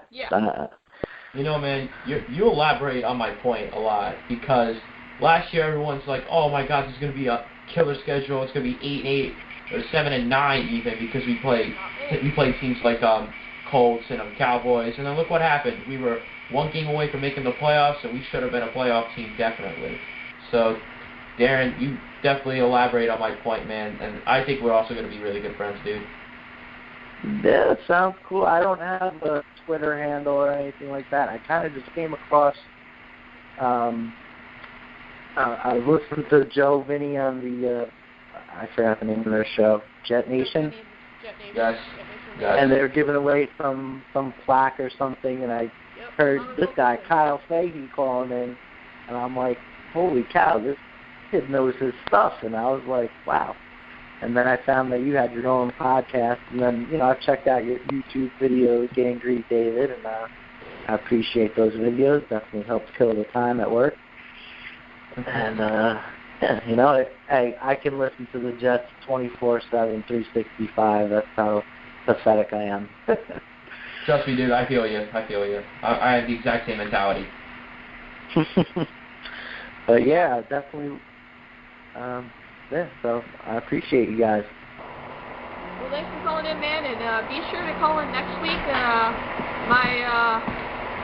No offense, David, but, my other real co-host, my official one. Yeah. Ben will be back from Europe. David, you're doing a phenomenal job filling in tonight, but, Ben will be back, and I will be back into the role of co-host. And We've missed Ben. We miss Ben a little bit. It was just a joke about David bullying David. Because I typically bully David into, my opinions. That was just an inside joke on our production meeting. But once again, thanks for being on, Darren. And, we really appreciate your ongoing support. And you got to make a Twitter, man. That way we can get you some followers. You offer some great knowledge. Yeah, maybe one day I'll get out there in the Twitter world. But for now, I got Instagram. My Instagram account is Dre5T.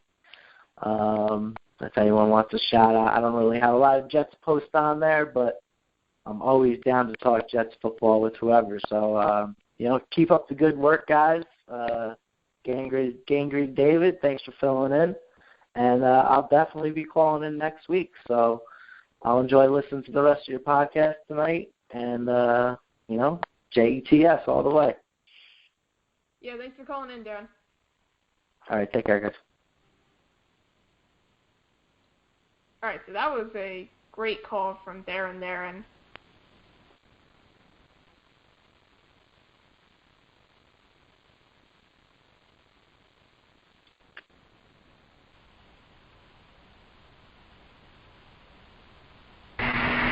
I don't know what happened to Kyle. Kyle, where are you, man? Okay, this is not good. I'm going to contact Kyle now.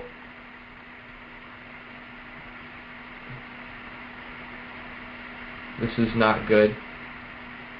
Alright. You know what? Until Kyle gets back, kind of want to make a little bit of takes of my own right now on why I think the Jets can win Super Bowl 51. And I pretty much elaborated on that a lot of times. So the reason why I think the Jets can win Super Bowl 51, they definitely have the talent for it. So, I'm going to kind of break down why they can win offensively and defensively. So, look at the defense for a minute. You've got a productive defensive line that hasn't changed. It hasn't changed. So, you have Mo, you have McClendon, you have Williams, who I think is going to break out, and then Sheldon Richardson, who's suspended for a game.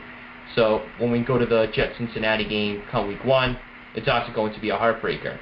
But you got that productive defensive line, always good where it's at. And then you got this secondary.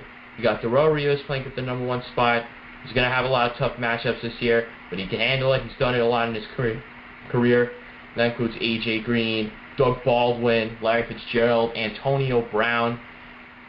I just want to say St. Louis. And then, St. Louis, what am I saying? You get my memo. But Darrelle Revis can do it. And then... I'm back in. Alright, Kyle's back. Well, I guess I'll elaborate on that later. I don't know what happened there, Kyle. Yeah, I'm sorry about that. I accidentally exited out my own audio input there instead of Darren's. And Darren, I don't know if you were still talking, but thanks for being on again. Sorry about that, guys. We'll just go on to our next caller of the night, and this is another number who we don't know, so hopefully it's another new caller, and this is area code 856. So area code 856, you are on. Hey, guys. Love your show. Long-time listener, first-time caller. How you guys doing? Good, man. We're doing pretty well. How about yourself? Hey, I'm good. Hey, my name is Hakeem, and I've been tweeting at you guys, and I listen to all the shows about the Jets, and you guys do great work. So, thank you for having me on. Yeah, no problem, man. What's on your mind? Yeah, I wanted to talk about, the last preseason game. We saw, some good things happen. We saw some bad things happen. But I really wanted to talk about this wide receiving core. Like, to me, it feels like we're kind of stacked at that position. And we have loads of potential, especially with Sharon Peak and Enunwa. I just think it's going to be really hard to keep them all on the roster. So there's going to be a potential big-time cut, either in Jeremy Ross or Sharon Peak. So how do you guys see that shaping out? David, go ahead and give your touch on this, and then I'll go. I honestly don't think Jeremy Ross should be cut because it's going to be cap space is strapped right now. But don't forget Jeremy Ross, he's got the veteran advantage over Jaylee Marshall, and he's got the same experience. He's got the same skill set as him. He's very explosive. He's very fast. But I don't think Jeremy Ross should be cut. Like I said earlier, just sort of lead more into other positions that we don't need, like meaning players who we don't need at that certain position. Because like I said, we have lots of corners and defensive backs and linebackers we don't even need. Cut one of those who we have a large quantity in. Don't cut key guys who could be good for you. That's just wrong. So I think Jeremy Ross should stay and not get cut.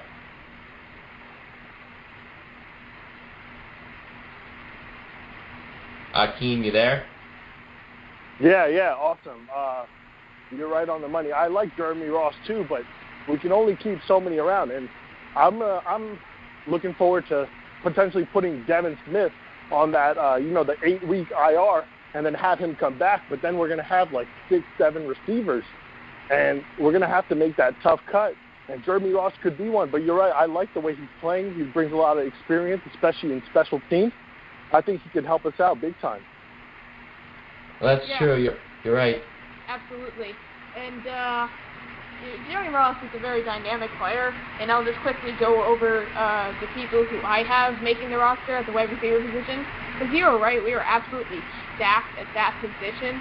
Let me just pull up my depth chart. And this has been, altered and edited with since last night's preseason game. So right now, the wide receivers that we have making the team are, obviously Brandon Marshall, Eric Decker, Quincy Enunwa, Kenbrell Tompkins, then the young guys Jalen Marshall, Sharon Peak, and then Devin Smith, who we have a roster spot open for. Another depth player will probably be signed in his place until week 6, week 7, week 8, depending on when he comes back. But we have that spot open for him. We expect him to play. We have Jalen Marshall as our main kick returner / punt returner. Sharon Peak, he made a play last night, really good play. And, younger guys like Robbie Anderson, who have definitely deserved the roster spot. There's just a lot of guys this year. Like you said, you were absolutely right. It is stacked. We have him making the practice squad. We get 10 guys on the practice squad this year, which is really nice. So that's just how I have it stacking up. Marshall and Decker, I can make the case that they're the best wide receiver duo in the NFL. Enunwa, really versatile player who can play tight end, H-back, wide receiver, slot, you name it, he can play it. Kenbrell Tompkins, he's just that savvy veteran that will make plays for you. Jalen Marshall, Sharon Peak, they are young guys who have been, doing well in camp. And, they're showing it last night. And, Devin Smith, honestly, I haven't seen a lot out of him. So I think he definitely needs to improve. He needs to get healthy. But You know, he's definitely talented. So this wide receiver core is stacked. I can make the case for best in the league, maybe second best. The Cardinals have a really good one, but absolutely stacked. A lot of players who deserve a roster spot will get cut. Yeah, absolutely right, man. You guys make some great points. Looking forward to seeing how it shakes out. I have a question for you, Kyle, because I know lately you've been saying, hey, cut Nick Folk. Bring in Ross Martin. He's got the big legs. Yeah, okay, not anymore. I understand. Yeah, I'm sure that changed your mind yesterday. I just wanted to check in. I know you're an aspiring GM, and I think you'll make a great one day because I love the stuff that you say. But I think, you know, even if we are paying a veteran a good amount of money, sometimes they're just a safe bet and the right way to go. Yeah, absolutely. And, you know, I always have said, and, you know, I clarified it. I don't know if you listened to them, but Let's Talk Jets, they're another great podcast. I was on their show last Tuesday night, and, you know, I basically clarified because, you know, they had a question, how is Ross Martin going to beat out Nick Folk? And I said he's got to be consistent. And he was not consistent. So, unfortunately, he'll probably be cut by Monday. You know, Ross Martin's got a good leg. I think he was just really nervous last night. But, you know, that was really your one opportunity. I'd be shocked if he gets to next Saturday when the next game is, I believe. That's next Saturday. Don't hold me to that. Yeah. But, you know, Ross Martin has a lot of potential. He's a guy who's very smart. He's a great leader in the locker room, actually. I believe he was a captain at Duke, which, you know, isn't a prestigious football program, but they won a bowl game this year. I mean, a pretty decent one, too, the Pinstripe Bowl. I watched that game. I actually had a friend that was playing in that. But he's got a lot of talent. I wish him the best in the league. If he's going to kick like that, though, I don't want him on my team. So, I mean, I'm kind of happy I'm wrong right now because, you know, that was one of the positions I was uncertain about. Kicker. I mean, Nick Folk seemed to be spot on last night. You know, his kickoffs were okay. I always judge him for that, but they were okay. You know, field goals spot on. So, you know, that's basically how I feel about that. Yeah, I agree. I know Nick Folk definitely does leave a lot to be desired on the kickoff. I get a little frustrated with him myself. Yeah, but you're right. Excellent points. We're going to go with Nick Folk, and I know he's going to be clutch for us. If I can get, you know, one more last question and thought out is I might catch some flack for this, but a guy on our roster that I feel is, you know, highly unappreciated that I just want to throw a shout-out to, and I know some people are going to get mad, but I kind of like Kellen Davis, and he's a pros pro. I know he sometimes gets those, you know, boneheaded holding penalties. You know, can't really run routes that great. He's not too fast, and sometimes even gets pushed around when blocking. But he's a pros pro. He does a solid job. We're not paying him anything, you know, significant. And with all the question marks we have at the tight end position, he brings some stability. You know, back in so many years since Dustin Keller, we haven't had a serviceable tight end. So I just wanted to throw him some love. He always gets slack from everyone. So I don't know. What are your thoughts on Kellen Davis? Yeah, actually, it's kind of funny because me, David, and you know my usual co-host who is over in you know Europe right now. I don't know if you follow the show religiously, but Ben, who is my usual co-host, David's doing a really good job filling in this week. We were in the production meeting, you know, Ben brought up the point that Kellen Davis is actually a really good blocker and player for the Jets, and that a lot of people don't give him the credit that he deserves, mainly because of the Buffalo game, where he was not able to catch that touchdown pass, which, you know, you shouldn't be throwing to a blocking tight end anyway, at least in my opinion. But, yeah, Kellen Davis is very underrated on this team. I've been very skeptical of him in the past. I know what he offers on this team. Do I think Quincy Enunwa's better talent-wise? Yeah, I think he's a little less of a blocker, but he's a way better pass catcher. But Kellen Davis is definitely a serviceable tight end. You give a mixture of really good blocking tight end like Kellen Davis, who you're right, is an absolute pro. You never see him making any headlines. You know, from what I've heard, he's good in the locker room. You know, then you add Jason Morrow, who's explosive. He's big. He has decent hands. Huge red zone target. we can have a really, really good tight end pair there. And, just throw in Quincy Enunwa, who can just be the cherry on top of the whipped cream, on top of the sprinkles with the ice cream, and, the whole, pour the fudge on top. It just really completes the offense. So, yeah, I definitely see your point. David, what's your point there? Or what's your opinion there? I'm not really going to be too shocked to see what the Jets do with Kellen Davis, because he was a great run blocker last season. I really enjoyed what he did. And that's why I could see him playing at the number 2 spot. I could definitely see him playing at the number 2 spot. Because he is a versatile run blocker, and run blockers is what we need, especially for Matt Forte. So if we could utilize him, especially on those screens, Matt Forte could have a breakout year because of him. So we already have a pass-catching tight end in Jason Morrow. I mean, of course, it's nice if we have 2 of them, but a blocking tight end and a pass-catching tight end, we're good to go there. So I don't care what the Jets do with Kellen Davis, whether they cut him, but if they keep him, put him at the number 2 tight end spot, let him block for the run. That's it. Yeah, absolutely. And, Keith, do you have a Twitter, man? Because you offer some great knowledge.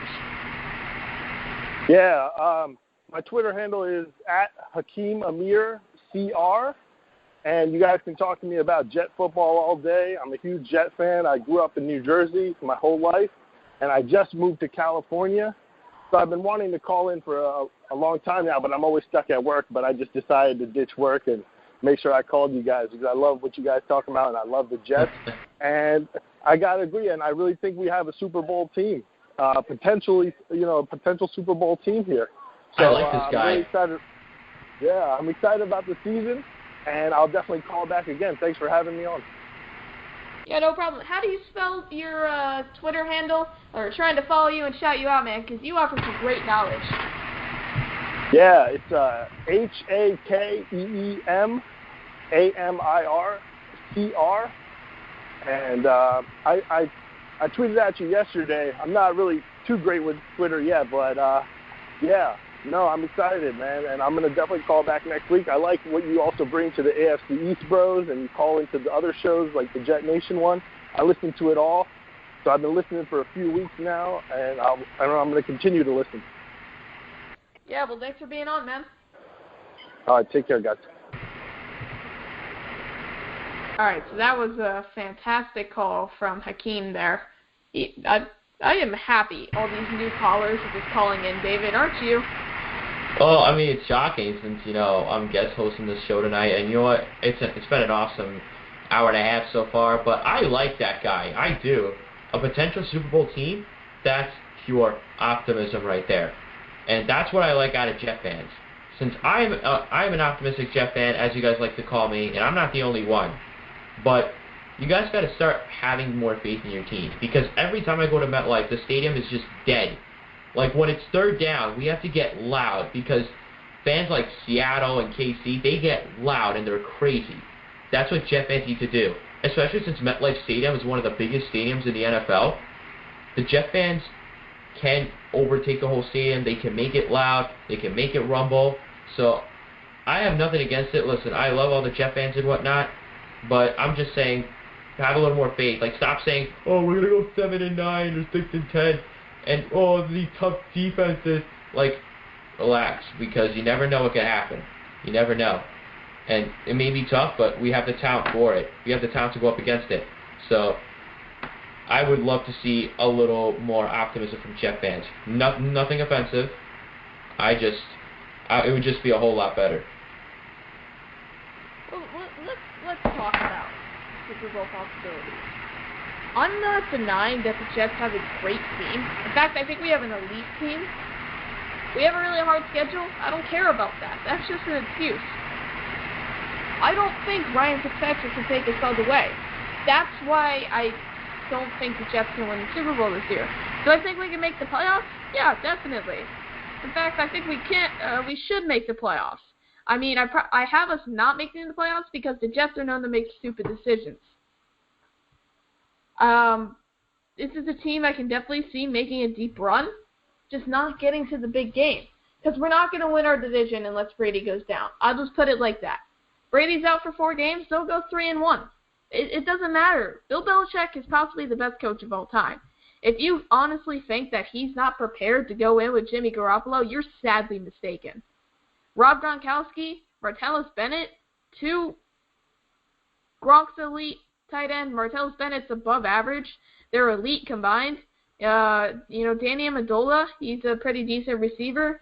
Julian Edelman, I don't know what the extent of his new injury is, but until I hear that he's not able to play week 1, I'm not going to rule him out. So I assume he'll be there. The Patriots are just going to be good. They have a great defense. Put Tom Brady back in, they probably will have the best offense in the league, points-wise. They'll score a lot of points. So I think we'll beat them in the regular season, but I don't think we'll beat them for the division. So that means we got to be a wild card. And I believe it was Darren who said it.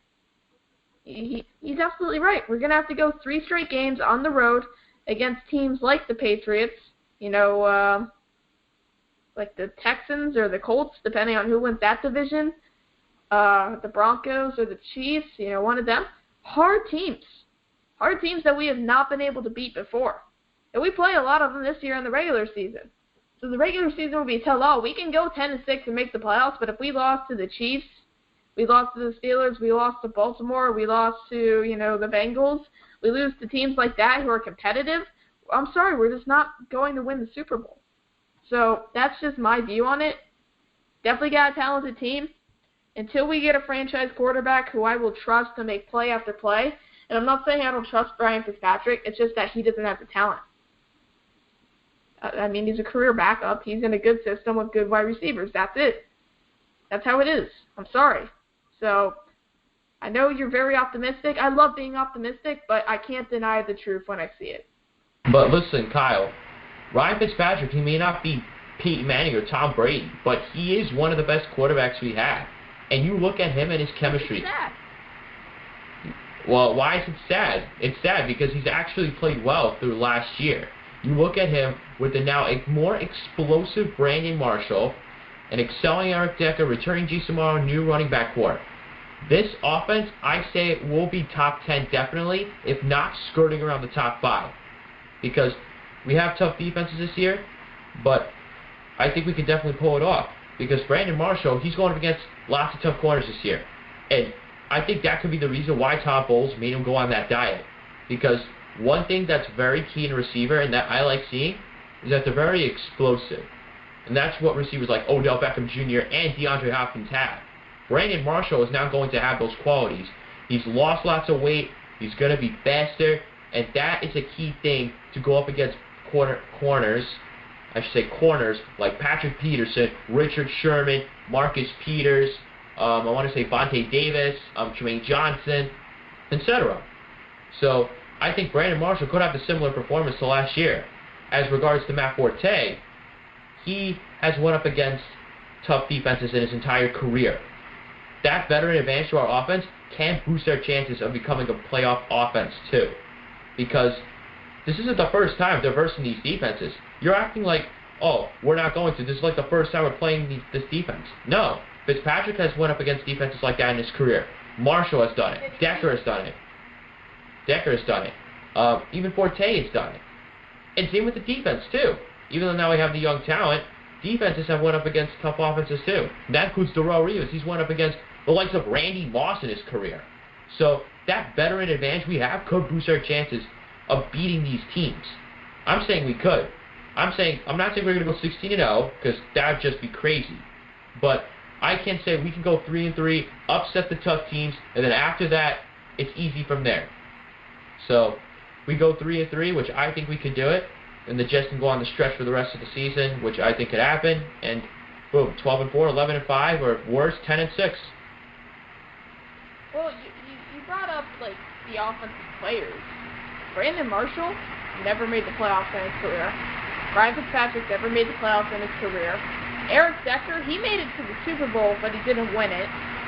Matt Forte, I think he's made the playoffs 2 or 3 times. But, I think the best he ever got was the NFC Championship game against the Packers in 2012. I think that was it, which they lost. So Decker and Forte have, playoff experience. And you look at the offensive line, James Carpenter, he's won a Super Bowl. Ryan Clady, he's won a Super Bowl. Bruno Giacomini has even won a Super Bowl. But they're not offensive playmakers. They're veterans. Bruno Giacomini might get cut, first of all. The jury's still out on Ryan Clady. And, James Carpenter had a really good year last year. Don't know if it's going to be that again. Because, injuries happen. So you can't rely on them to be, the guys in the locker room who would guide us through the playoffs. Matt Forte, that's one guy. Revis, he has a Super Bowl ring, but it was with the Patriots. That team was loaded.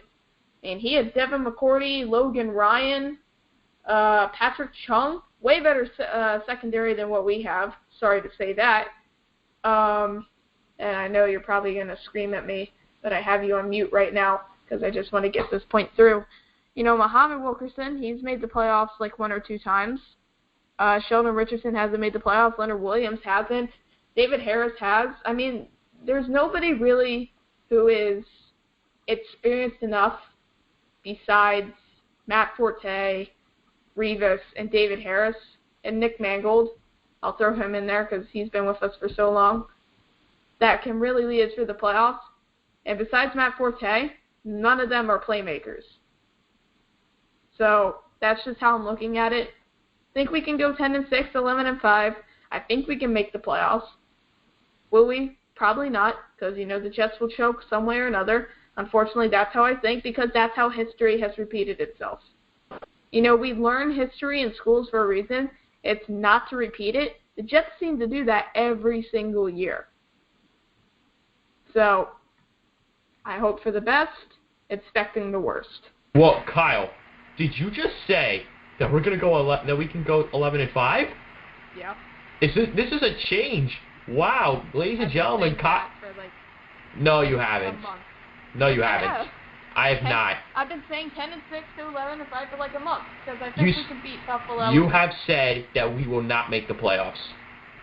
You have said that. I will find you the proof that you did say that. That 11-5 doesn't mean we're going to make the playoffs. I think Baltimore can go 11-5. I think the Steelers can go 11-5. One of them is going to have to be a wild card. Baltimore. I don't think Baltimore's going to go 11-5. Their offense is upgraded, but their defense is garbage. I wouldn't call their defense garbage. Their cornerbacks could be better, but they got T. Sizzle. They got, who's that linebacker from Alabama? C.J. Mosley. He's pretty good. John Harbaugh is a really good head coach. Joe Flacco's an elite quarterback. Steve Smith's an elite wide receiver. Brashard Perryman. I think he's playing this year. I think I may have read a report on him getting injured again, but I believe he will play at some point this year. Justin Forsett is back. Their offensive line has definitely upgraded with drafting of the offensive tackle Ronnie Stanley. And do you know where Ronnie Stanley's from? Wasn't he from no, I don't think he was from Alabama. I couldn't really concur. Come on, you gotta know this. What team does Joe hate? Does Joe hate? Yeah. From Let's Talk Jets, good friend of mine. Yeah. That I forgot too. Sorry, Joe. Here it is.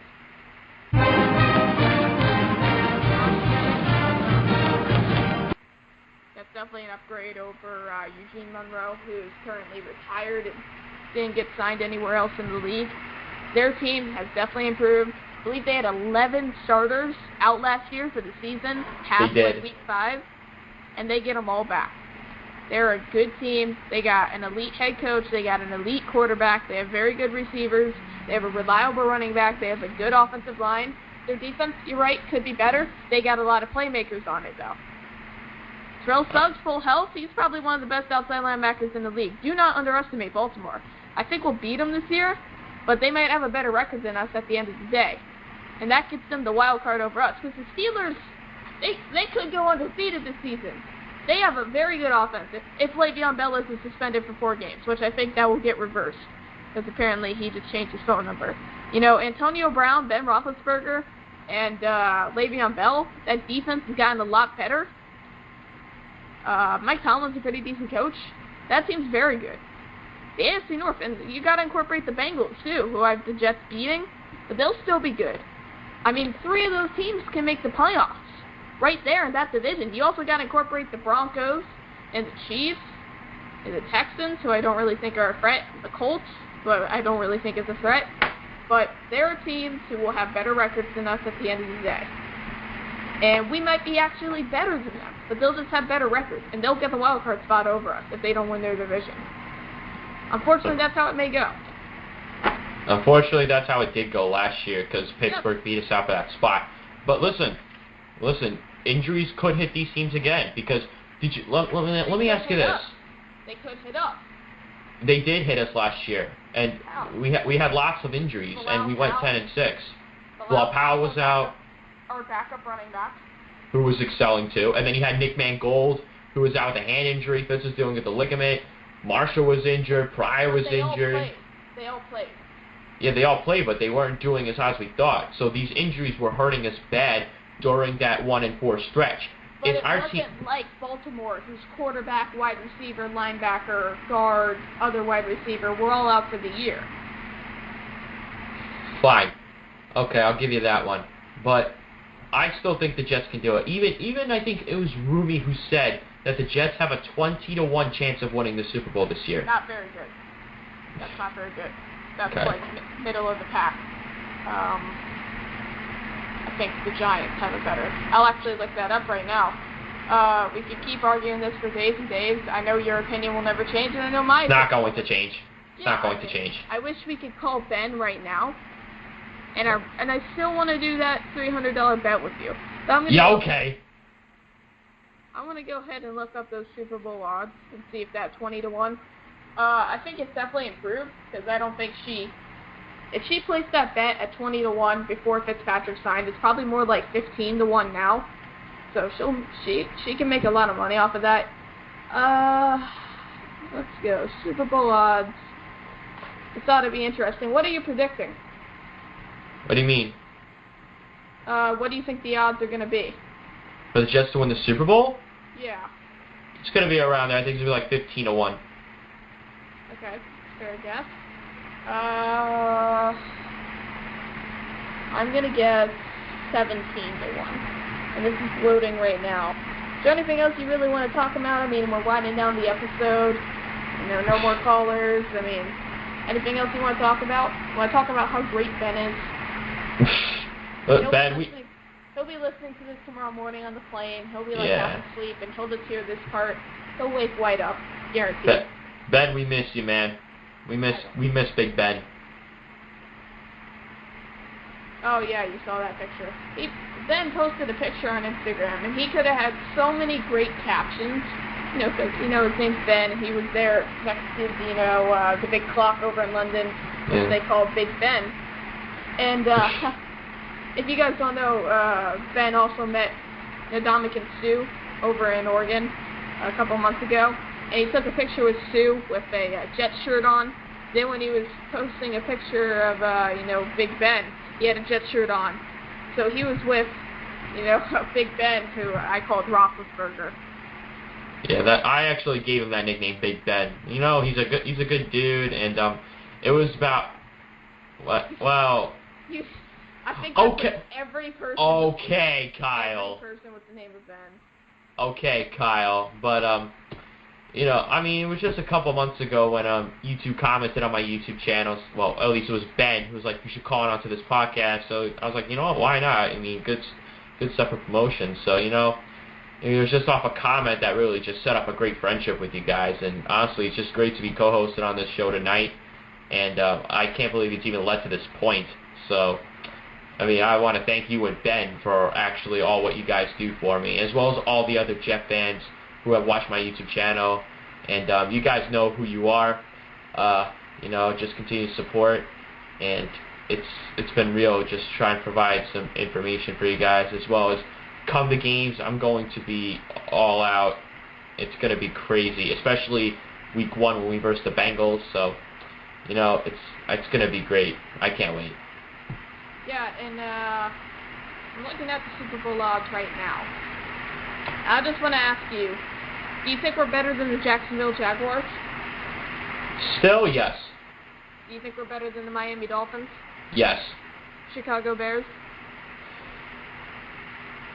Slightly, yes. Actually, yeah, yes. Washington Redskins? Did say yes. That's yeah, that's a yes.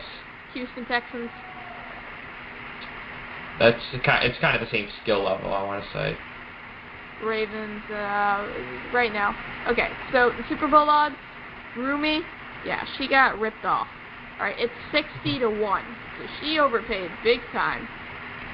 Oh, brother. Oh, Rumi's not gonna be happy when she's listening to this. Sorry, Rumi. Sorry, Rumi. The Jets' odds to win the AFC Championship, not even the Super Bowl, are 28-1. They have the Dolphins, Jaguars, Texans, Ravens, Raiders, Colts, Chiefs, Bengals, Broncos, Steelers, and Patriots having better odds than us. Where the hell are you looking at? VegasInsiders.com. That's kind of stupid, but I don't know. I still think the Jets can win the Super Bowl. They can be the underdogs of the NFL, because that's what's been happening this year. The underdogs have prevailed to win. Well, I'll tell you what, the Jets definitely don't get the respect they deserve. For those Madden players out there, I believe the Jets got a 77 overall rating. Yeah, they did. Third in the division. I mean, come on. They're like, oh yeah, the Bills and Dolphins are way better than the Jets. How? Tell me how. Yeah, that's true. Like how? I mean, I know the Bills beat us twice last year, and that's usually a good sign on how. But on Madden, it's just how talented the team is. The Jets have a way more talented team than, the Bills. They got a better wide receiving core than the Bills. Probably better running backs than the Bills at the end of the day. I mean, it's a lot of positions. Anyway, we're kind of getting off topic, and David, before we go, because we got like a couple of minutes left, I just want to say thank you for being on the show, man. You were a great co-host for tonight, and definitely look forward to having you on next week. Next week, unfortunately, you'll just be a caller. Yeah. And Big Ben will be back. Yeah. That will be fun. Yeah, so like I said. Go ahead and give us all your information. So, we can promote you, man, because you obviously bring a lot to the table. I appreciate that, Kyle. So, it's honestly been great hosting this tonight. And yes, Ben will be back next week, so I'm going to give him that nice welcome back when I call in next week. So, regards to my information, so my name is David. I am a YouTuber for the Jets known as Gang Green David. I've been doing this channel for the last 6 months, so I have been definitely improving regards to subscribers and views, so I want to thank every single Jet fan who has watched and who has given me some love, so I really appreciate that from you guys. So I'm definitely having more in store for the season. Preseason, unfortunately, I'm not recording because, I just don't want to really waste that effort and time. As for the regular season, I will look forward to seeing you guys there. If you guys will be out there come the regular season. If you want to find me, I'll probably tweet out where I'll be come the game if you guys want to meet me and whatnot. So I'm definitely going to have that in store, and I'm having an announcement. I'm giving an announcement right now, and I literally just did this. Come the Jets-Seahawks game, I've contacted a very famous YouTuber who was practically my whole inspiration to why I became a YouTuber.